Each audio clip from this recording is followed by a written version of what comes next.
اور جو 8ویں صدی کے 10ویں صدی کے قدیم ترین سیرت نگار، سیرت پر جن لوگوں نے لکھا، ان کی کتابوں کے حوالے سے، جن کی کتابیں یونانی اور لاطینی زبان میں، گریک اینڈ لیٹن میں ٹرانسلیٹ ہو چکی تھیں، ان کتابوں کو پڑھ کر انہیں اس شخص نے، ہنری اسٹیوٹ نے، نبی کریم صلی اللہ علیہ وسلم کے سلسلے میں پہلا وہ آدمی ادھر قریب میں 300 سال 400 سال میں پہلا آدمی ہے جس نے رسول اللہ کا پازیٹیو پکچر پیش کیا۔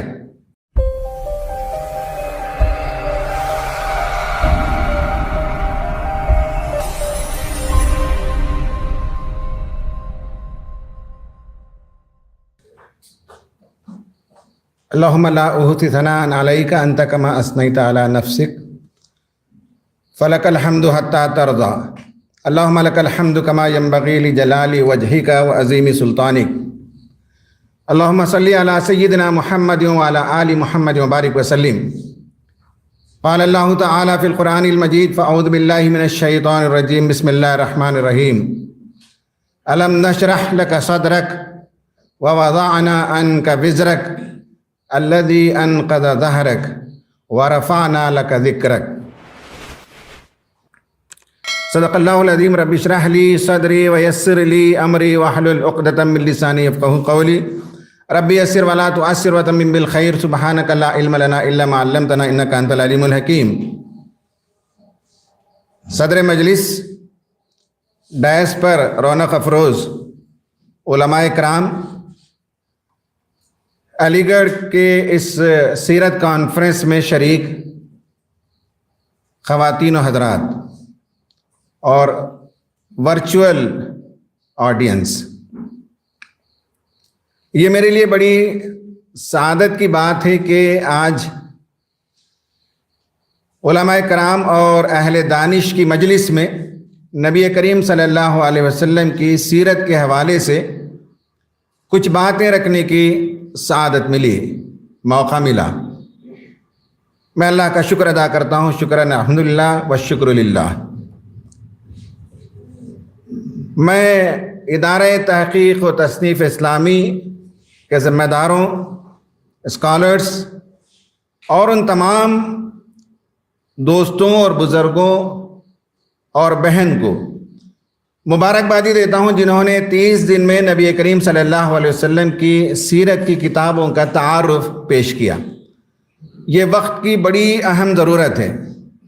نئی نسل کا معاملہ یہ ہے کہ اردو لٹریچر، اردو کتابیں پڑھنے میں انہیں تھوڑی دقت ہوتی ہے، وقت بھی نکال نہیں پاتے، تو ایسے میں ہمارے ادارے کے لوگوں نے سوچا کہ یہ مناسب ہے کہ یہ جو عالمانہ فاضلانہ لیول پر جو کتابیں لکھی گئیں نبی کریم صلی اللہ علیہ وسلم کی سیرت پر، انہیں بالخصوص نئی نسل تک پہنچانے کے لیے ایک کیپسول کی شکل میں انہوں نے پریزنٹ کر دیا۔ اس فہرست کو دیکھنے کے بعد مجھے معلوم ہوا کہ اس میں انگریزی کتابوں کے مضامین کا خلاصہ رہ گیا ہے۔ انشاءاللہ اس کمی کو میں آج آپ کے سامنے پورا کروں گا۔ نبی کریم صلی اللہ علیہ وسلم کی سیرت کا مطالعہ کیوں کریں اور کیسے کریں، یہ اس وقت موضوع ہے۔ ہماری رہنمائی کی 2 بنیادیں ہیں، ایک قرآن اور ایک سیرت، اور مطالعہ اس کا اس لیے کرنا ہے کہ ایک طرف تو وہ تسکین قلب و جان بھی ہے، دوسری طرف ہماری عقل، ہماری فکر، ہمارے تخیل اور شعور، اس کے لیے ایک مینارہ نور ہے جس سے ہمارے لیے آگے کی راہیں منور ہوتی ہیں، ہماری منزلیں متعین ہوتی ہیں، اور دور کی منزل نہیں تو کم از کم اس راستے کے مائل سٹونز ہمارے سامنے نظر آتے ہیں۔ اس لیے ہمیں سیرت کا مطالعہ کرنا چاہیے۔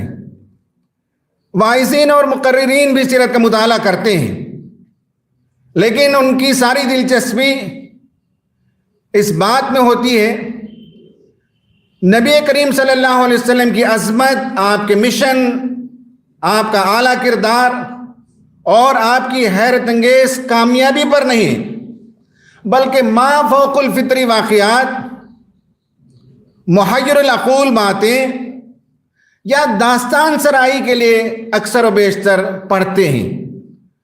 اور میں اپنی زندگی میں پلٹ کر 40-45 سال کی شعوری زندگی میں دیکھتا ہوں، اور جتنی تقریریں مسجدوں اور مجلسوں میں سننے کو ملے ہیں ان میں یہی سب سے غالب پہلو ہوتا ہے. لیکن یہاں جو لوگ بیٹھے ہوئے ہیں وہ ان لوگوں میں سے نہیں ہیں. یہاں دانشور ہیں، یہاں اسکالرس ہیں، یہاں انٹلیکچوئلس ہیں، یہاں علماء کرام ہیں. ہمیں معلوم ہے کہ اس وقت امت مسلمہ حالات کے بھنور میں پھنسی ہوئی ہے. اس کی کشتی کو وہاں سے نکالنا اور منزل کی جانب رواں دواں کرنا یہ آپ کا کام ہے، اور یہ کام سیرت کے مطالعے سے آسان ہوتا ہے. ہمیں یہ بھی معلوم ہے کہ ہم داعی امت ہیں، اور ہمیں اس ملک کے بندگان خدا کو بالخصوص اور اس دھرتی پر بسنے والے سارے انسانوں تک بالعموم اللہ کی دعوت، اللہ کا پیغام اور اللہ کے راستے کی رہنمائی کرنا، یہ ہمارا منصبی کام ہے، یہ ہماری ذمہ داری ہے. اور اس کے لیے بھی سیرت کا مطالعہ کرنا چاہیے. اور جو لوگ اس بات پر یقین رکھتے ہیں کہ باطل نظریات کے مقابلے میں اسلام کی حقانیت کو پیش کرنا ہے، تو سیرت آپ کے لیے عصائے موسیٰ ثابت ہوگا. اور سیرت کا مطالعہ قیادت کے منصب پر جو لوگ ہیں ان کے لیے ید بیضا کی حیثیت ہے. اس سے ان کی راہیں منور ہوتی ہیں، ان کے دلائل منور ہوتے ہیں. جب بات کرتے ہیں تو اس میں روشنی ہوتی ہے. اس لیے سیرت کا مطالعہ کرنا چاہیے. سیرت کا مطالعہ دو وجوہات سے ہمیں کرنا چاہیے. پہلی وجہ یہ ہے کہ آج ہندوستان میں ہر نیا طلوع ہونے والا سورج جب ہمارے کمرے کی کھڑکی سے اس کی پہلی کرن ٹکراتی ہے تو ہمارے کانوں میں یا ہمارے ویژولز میں یا ہمارے مطالعے میں ایسی خبریں آتی ہیں جس کے پڑھنے کے بعد، جس کو دیکھنے کے بعد، جس کو سننے کے بعد بہت سے لوگ مغموم ہوتے ہیں، بہت سے لوگوں کی ہمتیں پست ہوتی ہیں، بہت سے لوگ جذباتیت کا شکار ہو جاتے ہیں اور سوچنے لگتے ہیں کہ کہاں پھنس گئے ہم. انہیں کوئی راہ نظر نہیں آتی، انہیں کوئی روشنی نظر نہیں آتی. They don't see the light at the end of the tunnel. یہ ان کی صورتحال ہوتی ہے. ہمیں معلوم ہونا چاہیے کہ آج جن مسائل سے ہم دو چار ہیں اس سے زیادہ گھمبیر حالات تھے جب نبی کریم صلی اللہ علیہ وسلم کی بعثت ہوئی، اور آپ کو طرح طرح سے ستایا گیا، آپ کی راہ میں کانٹے بچھائے گئے، ہر مصیبت کی وادیوں سے آپ کو گزرنا پڑا.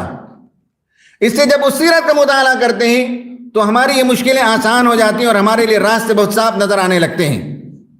ایک وجہ یہ ہے مطالعہ کرنے کے لیے کیوں مطالعہ کیا جائے. دوسرا یہ ہے کہ کیوں ہم نبی کریم صلی اللہ علیہ وسلم کی زندگی کا مطالعہ کریں. اس کی وجہ یہ ہے کہ ہندوستان میں آج سے 8-10 سال پہلے تک نبی کریم صلی اللہ علیہ وسلم کو موضوع بحث بنایا جائے اور آپ کی کردار کشی کی جائے اور آپ کے خلاف باتیں بیان کی جائے، یہ ایک عام بات نہیں تھی. لیکن دیدہ دلیری دیکھیے، بڑی بے باکی کے ساتھ آج نبی کریم صلی اللہ علیہ وسلم کی سیرت کو موضوع بحث بنایا گیا ہے. یہ ہندوستان کی صورتحال ہے. اس سے زیادہ ویسٹرن جو اسکالرس ہیں انہوں نے بھی بہت کچھ لکھا ہے، بلکہ وہیں سے یہ مواد کو اٹھا لے آتے ہیں. آج آپ بلاگز میں جائیے، آج آپ ویب سائٹس پر جائیے، آج آپ بہت سے یوٹیوب چینلز پر جائیے، نبی کریم صلی اللہ علیہ وسلم کی سیرت کے حوالے سے بہت سے مغلظات بھرے پڑے ہیں. اس پر طرفِ تماشا یہ کہ بعض لوگ اپنے آپ کو ایکس مسلمز کہتے ہیں، سابق مسلمان، ان کا بھی ایک گروپ پایا جاتا ہے، اور وہ کہنے لگتے ہیں کہ صاحب ہمیں اسلام میں، قرآن میں اور نعوذ باللہ محمد صلی اللہ علیہ وسلم کے کردار میں بڑی خامیاں نظر آئیں، اس لیے ہم حلقہ بگوش عیسائیت ہو گئے. اور پھر وہ مستشرقین اور اورینٹلسٹ کے وہ تمام پرانے الزامات کو دہرانے لگتے ہیں. یہ دوسری وجہ ہے کہ ہمیں ان کے لیے انہی کی زبان میں جواب دینے کی ضرورت ہے. تو سیرت کا مطالعہ کرتے ہیں تو ہمیں دلائل اور برہان ملتے ہیں جس کے نتیجے میں ہم ان رد و یاب اس کو صاف کر سکتے ہیں، کلین کر سکتے ہیں، دلائل دے سکتے ہیں، ان کی بات کو کاٹ سکتے ہیں اس کے لیے مطالعے کی ضرورت ہوتی ہے. آج ہمارے نوجوان، کئی نوجوان مجھے کہتے بھی ہیں کہ میں فلاں فیس بک پیج میں تھا، میں فلاں واٹس ایپ گروپ میں تھا، وہاں نبی کریم صلی اللہ علیہ وسلم کے سلسلے میں ایسی باتیں ہوتی تھی، میں نے بھی حصہ لیا اور آخرکار ناراض ہو کر، بحث میں شکست کھا کر وہاں سے نکل جاتے ہیں. اس کی وجہ یہ ہے کہ ان کا جواب دینے کے لیے، تشفی بخش جواب دینے کے لیے مواد کی کمی ہے. جذباتیت سے کام نہیں چلے گا.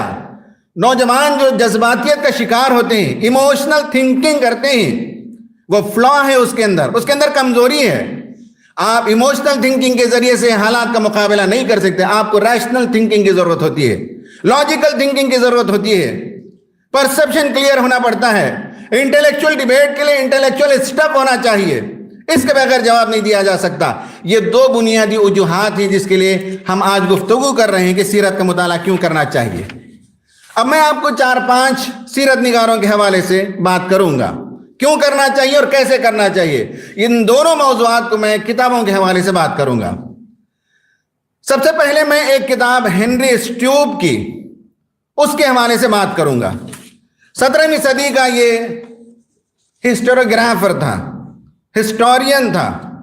یہ کوئی تھیولوجین نہیں تھا، مذہبی رہنما نہیں تھا، یہ اورینٹلسٹ نہیں تھا، یہ مستشرق نہیں تھا، یہ ہسٹوریوگرافر تھا. اور ہسٹری لکھنے کا جو انداز ہوتا ہے، جو فن ہوتا ہے، اس میں ایک نئی چیز کی اس نے ایجاد کی. اس نے بتایا کہ جب تم کسی مذہب کا مطالعہ کرو، کسی شخصیت کا مطالعہ کرو، کسی علاقے کا مطالعہ کرو، تو یہ علمی دیانتداری کے خلاف ہے کہ تم سیکنڈری سورسز کا مطالعہ کرو. یہ علمی دیانتداری کے خلاف ہے کہ تم ٹریشری ریسورسز کے ذریعے سے کسی مذہب اور کسی شخصیت پر تنقید کرو.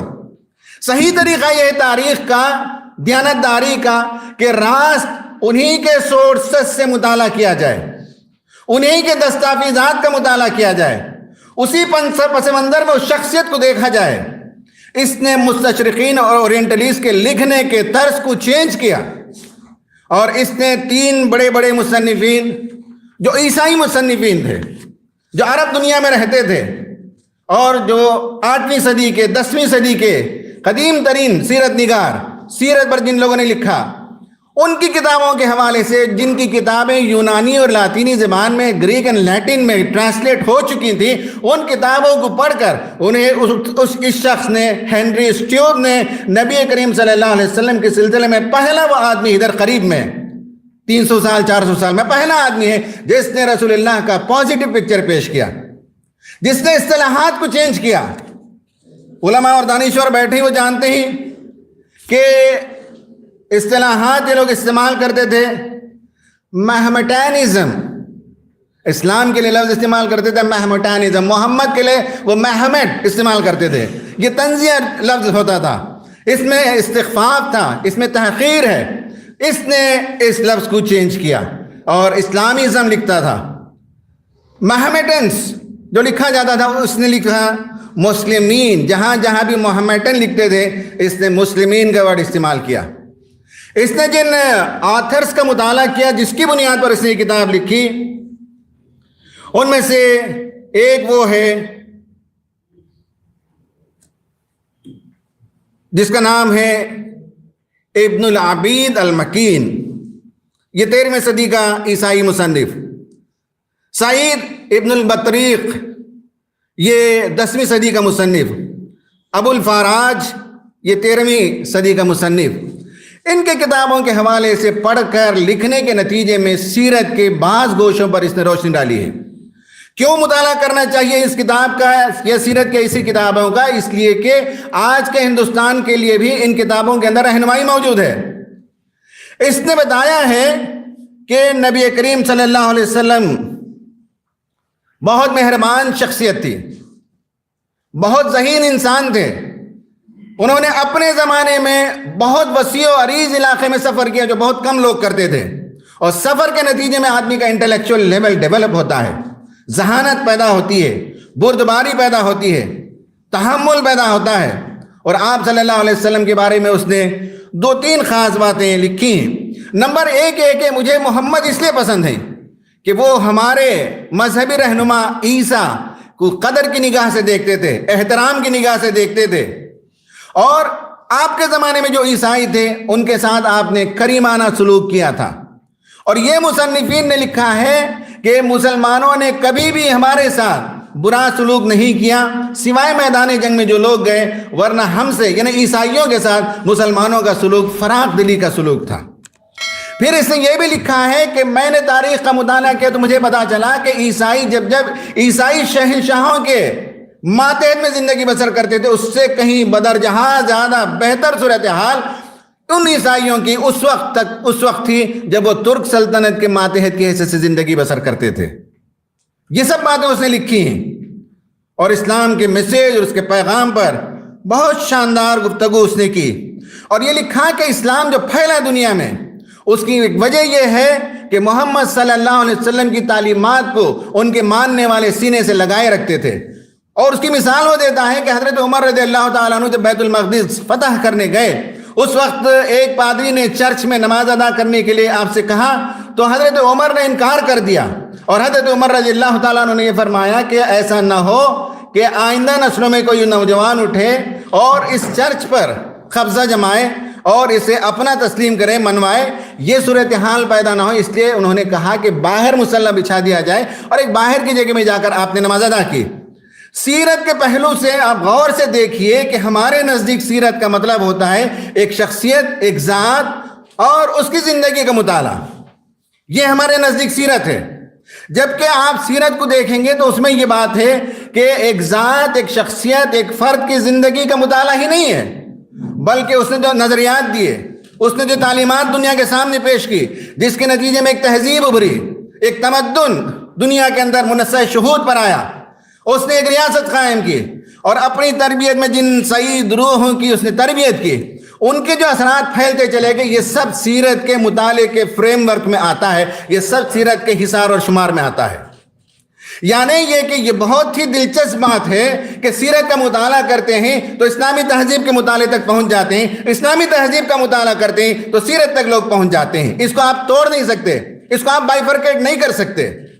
آج ہندوستان میں بھی ہمیں یہ بتانے کی ضرورت ہے کہ یہاں مسلمانوں نے جو کچھ اچھے کارنامے کیا، حکمرانوں کی طرف سے غلط بھی ہوتے ہیں، لیکن یہاں صوفیہ بھی آئے، یہاں معلمین بھی آئے، یہاں مبلغین بھی آئے، یہاں آرٹسٹ بھی آئے، یہاں بڑے بڑے آرکیٹیکٹس بھی آئے، یہاں بڑے بڑے انٹلیکچوئل بھی آئے، سائنٹسٹ بھی آئے. سارے ہندوستان کے اندر اس کے آثار موجود ہیں.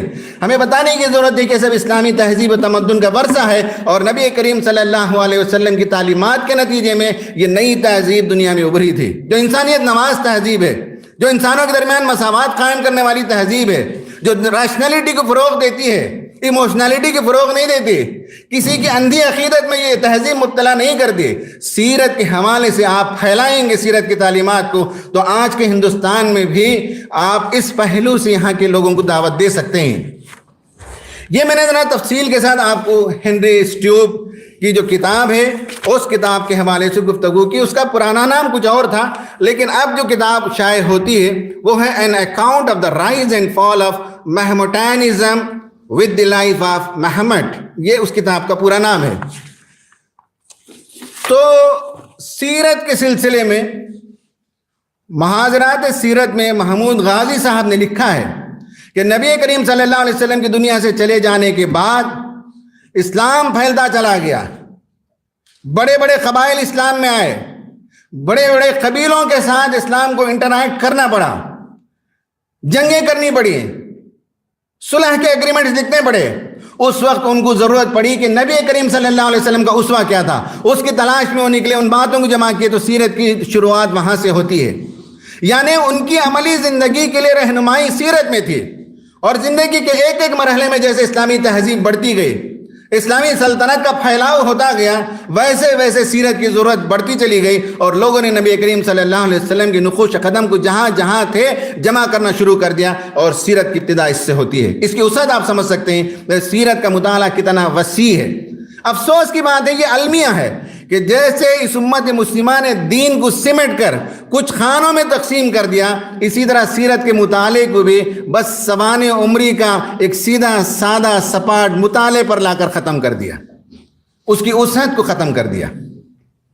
یہ پہلی بات ہے ہنری اسٹیوب کے حوالے سے میں نے تفصیل کے ساتھ آپ کے سامنے رکھی کہ کیوں مطالعہ کرنا چاہیے. دوسری بات یہ ہے کہ سیرت کا مطالعہ کیسے کیا جائے، اس پر بھی تھوڑی سی گفتگو کر لیتے ہیں۔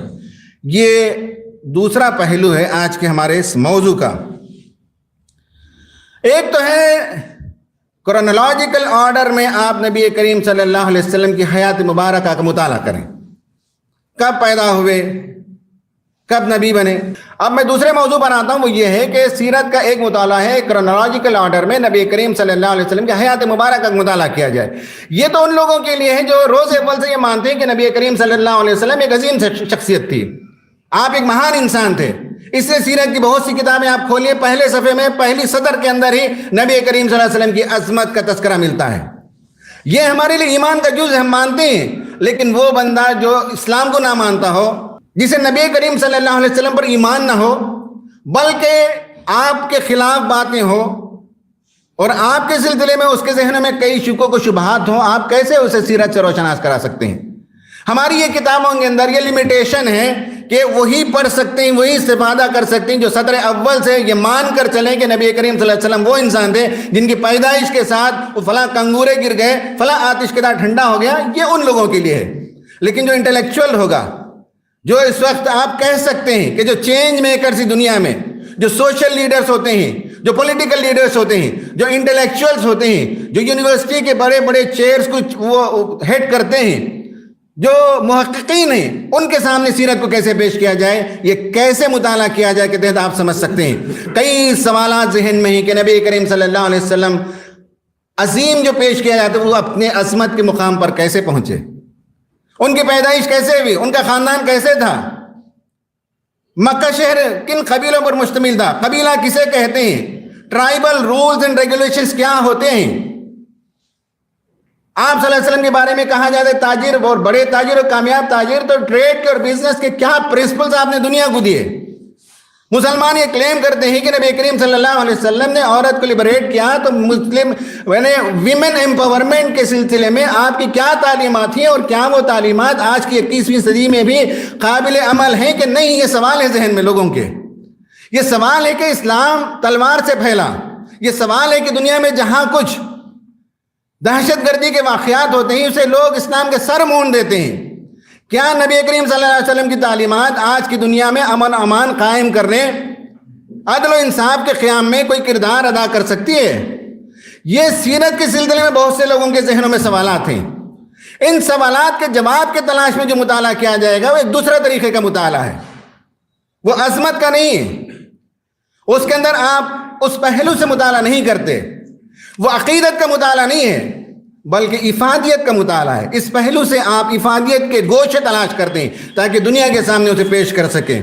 میں اس سلسلے میں آپ کو 2-3 کتابوں کے حوالے دے کر اپنی بات ختم کروں گا اور اپنے وقت پر ختم کروں گا۔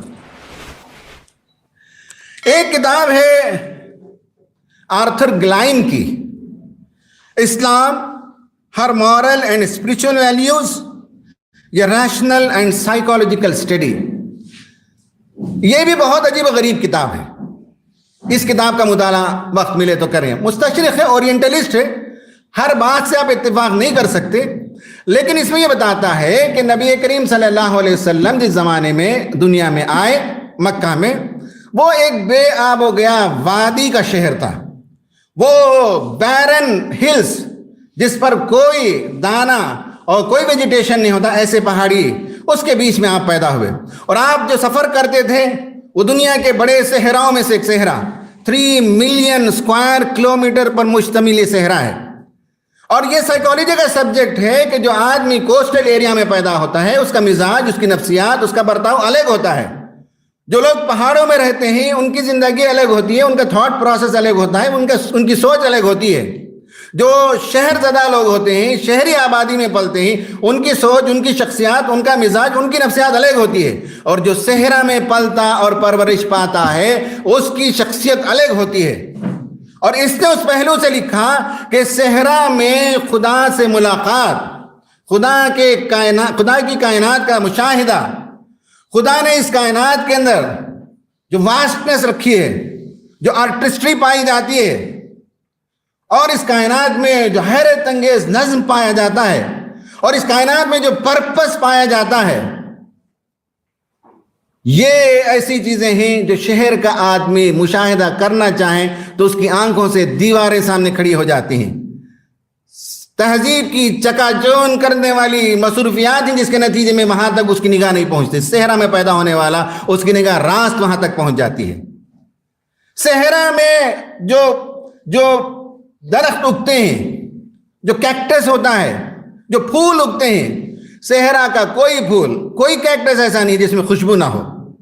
اس کا بھی انسانی شخصیت پر اثر پڑتا ہے. اور آپ نے جو ٹریول کیا یہاں سے لے کر وہاں تک، یمن سے لے کر ملک شام تک، اس میں آپ نے انسانوں کو دیکھا، انسانی مسائل کو دیکھا، انسانی نفسیات کو دیکھا، صحرا کو دیکھا، آسمان کو دیکھا، زمین کو دیکھا، اونٹوں کو دیکھا، سمندر کا بھی آپ نے سفر کیا، کشتی کا بھی آپ نے سفر کیا، باغات سے بھی گزرے، کھیتیوں سے بھی گزرے.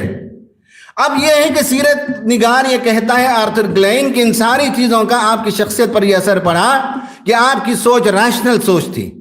آپ کے غور و فکر کا محور یہ تھا کہ اس کائنات کا ایک خدا ہے. وہاں تک وہ پہنچ گئے تھے، لیکن وہ کون ہے، وہ ہم سے کیا چاہتا ہے، اس کے بارے میں علم نہیں تھا. یہی الم نشرح لک صدرک میں یہی کہا گیا، یہی وہ بوجھ تھا نبی کریم صلی اللہ علیہ وسلم کی پیٹھ پر. لیکن وہاں تک پہنچ گئے تھے آپ کی ریشنلٹی کی وجہ سے. وہ یہ بھی کہتا ہے کہ جب نبی کریم صلی اللہ علیہ وسلم نے مکے کے لوگوں کے درمیان کھڑے ہو کر کہا کہ کیا تم آسمان پر غور نہیں کرتے، کیا تم زمین پر غور نہیں کرتے، کیا تم اونٹوں پر غور نہیں کرتے، کیا تم فلاں پر غور نہیں کرتے، یہ وہی آدمی کہہ سکتا ہے جو غور و فکر کے ان مرحلوں سے گزر چکا ہو، جو اس کے نتائج تک پہنچ چکا. وہی آدمی وثوق کے ساتھ کہہ سکتا ہے. ورنہ جس نے اس پر غور نہیں کیا وہ کیسے لوگوں سے کہہ سکے گا کہ تم کیوں غور نہیں کرتے. تو سیرت کا یہ پہلو کہ ریشنلٹی، عقل، انٹیلیجنس، ہوش مندی، دانش مندی، یہ آپ کی سیرت کا ایک بڑا پہلو ہے جو بدقسمتی سے پس پردہ ہے، جس پر لوگ گفتگو نہیں کرتے. آپ کے اخلاق و کردار پر تو بات کرتے ہیں، معجزات پر تو بات کرتے ہیں، لیکن دنیا میں راہ نکالنے کے لیے جو سوچ چاہیے، جو سمجھ چاہیے، جو ہوش مندی چاہیے، وہ آپ نے 40 سال میں کیسے اسے فروغ دیا اور اس کے ہائٹ اور پیک پر پہنچے، اس کے بعد آپ نبی بنائے گئے.